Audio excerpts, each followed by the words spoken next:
नमस्कार दर्शकों। आज की चर्चा का विषय है कि एग की क्वालिटी नेचुरली कैसे इंक्रीज़ की जाए।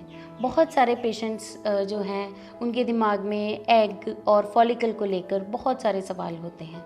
उनको ये समझ में नहीं आता है कि जो फॉलिकल है वह स्कैन पे नज़र आता है, मगर एग जो है वो हम किसी भी तरीके से देख नहीं सकते। एग हम जो है सिर्फ आईवीएफ में ही देख सकते हैं, जिसमें हम एग को जो फॉलिकुलर फ्लूइड को बाहर निकालते हैं और इस पानी के अंदर हमें एग नज़र आता है जो हम माइक्रोस्कोप के नीचे देखते हैं। तो बहुत सारे पेशेंट्स को ऐसे लगता है कि डॉक्टर तो कह रहे हैं कि हमारी एग क्वालिटी अच्छी नहीं है, मगर हमारे तो बहुत अच्छे फॉलिकल्स बनते हैं और हमारे स्कैन में डॉक्टर हमेशा कहते हैं कि बहुत अच्छा है। तो इन दोनों चीज़ों में फ़र्क है। एग क्वालिटी जो है वो एग का जो नज़र आना है वो सिर्फ माइक्रोस्कोप के नीचे ही नज़र आता है, और फॉलिकल जो स्कैन पे नज़र आता है वह बढ़िया बनता है, वह तो बढ़िया 50 साल तक बनता रहता है। मगर वही फॉलिकल जो बढ़िया बन रहा है उसके अंदर जो एग है वो हो सकता है बहुत बढ़िया ना हो, और उससे हो सकता है कि उतनी अच्छी प्रेगनेंसी ना हो। यानी कि वही अंडा जो पीरियड लाने के लिए सक्षम है वह बेबी बनाने के लिए सक्षम नहीं हो सकता। तो एग क्वालिटी क्यों ख़राब हो जाती है, या हम पेशेंट्स को जब कहते हैं कि आपकी एग क्वालिटी ख़राब हो गई तो उसके क्या क्या कारण होते हैं और इनमें क्या कोई समाधान पॉसिबल है या नहीं है, इस चीज़ के बारे में हम आज चर्चा करने वाले हैं। तो जो पहली चीज़ है वो ये है कि एग क्वालिटी क्यों ख़राब हो गई। अब एग क्वालिटी का जो सबसे इम्पॉर्टेंट पैरामीटर है जिससे हम एग क्वालिटी के बारे में बात करनी शुरू करते हैं वह है एज, या लेडी की उम्र। जो लेडीज़ की उम्र कम होती है वह उनकी जो एग क्वालिटी अच्छी होती है, जो लेडीज़ की उम्र ज़्यादा होती है उनकी एग क्वालिटी जैसे जैसे उनकी उम्र बढ़ती है ख़राब होती जाती है। अब यही चीज़ कई बार हमारे पास 33-34 साल की लेडी आती है तो हम उनको बोलते हैं आपकी उम्र 33 साल है, आपकी उम्र 33 साल है, तो वो थोड़ी देर में खफा हो जाती हैं कि मेरा पति तो मेरे से 10 साल बड़ा है। तो आप इसको नहीं कह रहे कि आपकी एज ज़्यादा है, आप मुझे ही कह रहे हो कि मेरी उम्र ज़्यादा है। तो इस चीज़ में समझना है कि आदमियों का जो स्पर्म प्रोडक्शन है वो एज डिपेंडेंट नहीं है।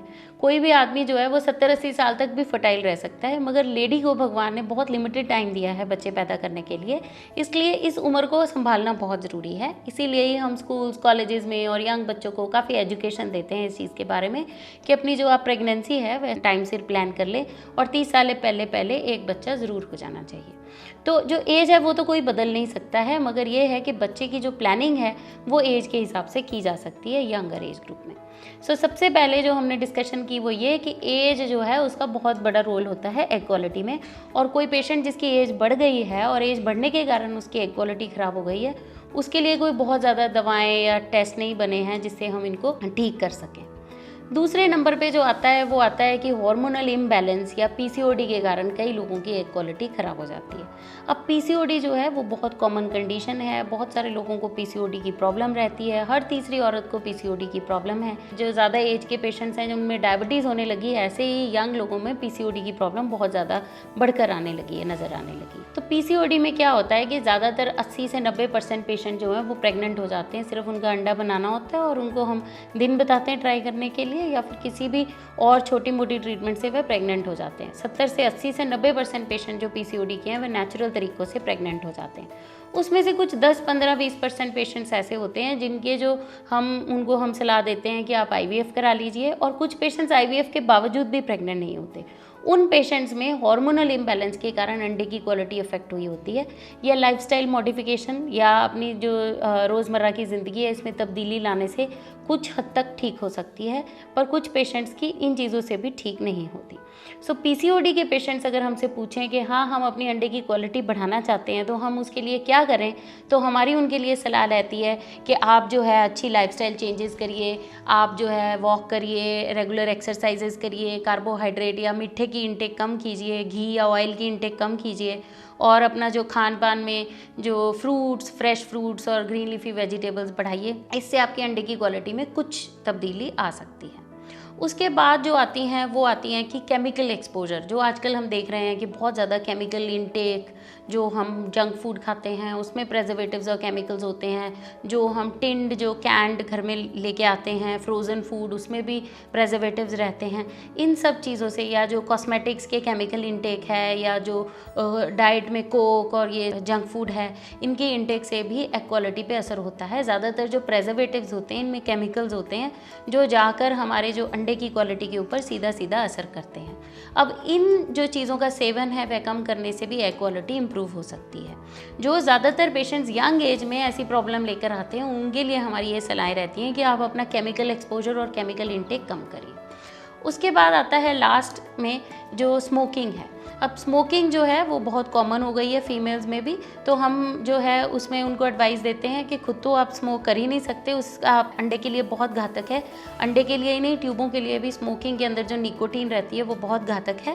पर कुछ अच्छे संस्कारी बच्चे नहीं भी, या लेडीज स्मोक नहीं भी करती हैं, तो उनके अंदर पैसिव स्मोकिंग का एक्सपोजर रहता है, यानी कि जब वो उनके आसपास जो इन्वायरमेंट में लोग स्मोक कर रहे हैं उनसे उनको स्मोक का एक्सपोजर हो रहा है, जो भी स्मोकिंग करने के बराबर ही है अगर हम एग के ऊपर असर देखें तो आपने ना तो स्मोकिंग करनी है, ना आपने स्मोकिंग को अपना जो एक्सपोजर है वह कम करके रखना है। तो फाइनली मैं ये कहना चाहूँगी कि कुछ ऐसी दवाएं आई हैं जो ज़्यादा उम्र के पेशेंट्स की एग क्वालिटी इंप्रूव करने के लिए हेल्प करती हैं, जिनमें से 2 दवाएं हैं, एक है DHEA और एक कोएंजाइम Q। सो DHEA जो है वो जब शुरू में जब DHEA दवाई आई, ये एक तरह का मेल हार्मोन है, जिसकी जब ये शुरू में आई तो एकदम से ऐसे लगा कि एक रेवोल्यूशनरी दवाई आ गई है जिसने जाकर और अंडे की क्वालिटी को एकदम इम्प्रूव कर दिया है।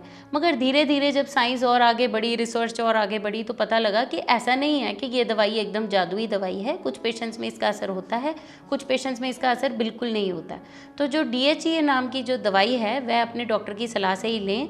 ये जो दवाई से साइड इफ़ेक्ट्स भी होते हैं, क्योंकि ये मेल हार्मोन है तो इसमें बाल ज़्यादा उगने की, एक्ने होने की और तरह की प्रॉब्लम्स आने का भी डर रहता है। अपने आप से ये ना लें, और 3 महीने से ज़्यादा करना इसका सेवन जो है वो बहुत ज़्यादा लाभदायक नहीं है। 3 महीने के लिए हम कुछ पेशेंट्स को इसका ट्रायल देते हैं जो डोनर के लिए नहीं मानते और जिनको अपनी एग क्वालिटी दवाइयों से ही इम्प्रूव करनी होती है।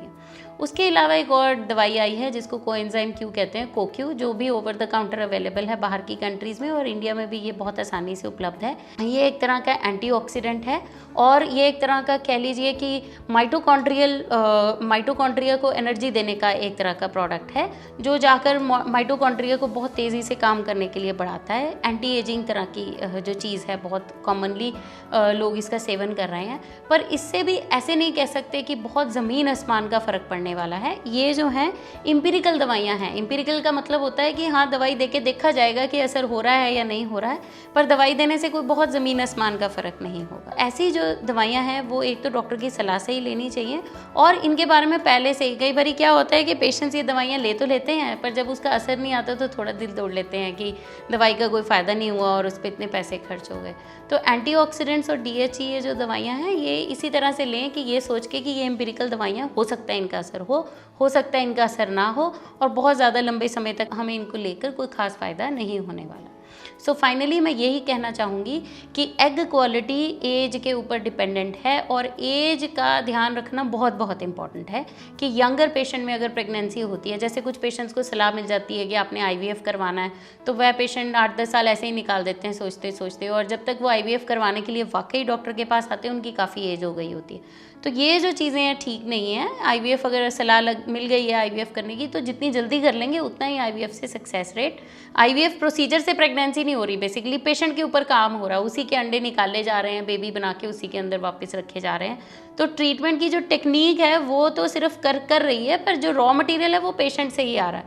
तो एग क्वालिटी का जो है एज के साथ क्योंकि सीधा सीधा ताल्लुक है, और सबसे बड़ा जो ये रिजल्ट के लिए पैरामीटर होता है एज, इसलिए एज का ध्यान रखना बहुत इंपॉर्टेंट है। जितनी शादी के बाद जो है 30 साल से पहले प्रेगनेंसी जो है अगर कर ली जाए तो बहुत अच्छा है। उसके अलावा जो है केमिकल एक्सपोजर कम करना चाहिए, डाइट अच्छी इंप्रूव करनी चाहिए, फ्रूट्स वेजिटेबल ज़रूर होने चाहिए, जंक फूड अवॉइड करना चाहिए, केमिकल एक्सपोजर कम करना चाहिए। और फाइनली मैं यही कहना चाहूँगी कि आप एक अच्छे सक्षम डॉक्टर के पास विजिट करें, जो आपको एक अच्छी सलाह दें और आपको इस केस में आगे लेकर जाएं। फिर भी आपको अगर कोई एग क्वालिटी की इम्प्रूवमेंट को लेकर सवाल हैं तो आप कमेंट सेक्शन में कमेंट कर सकते हैं। आपका बहुत बहुत धन्यवाद।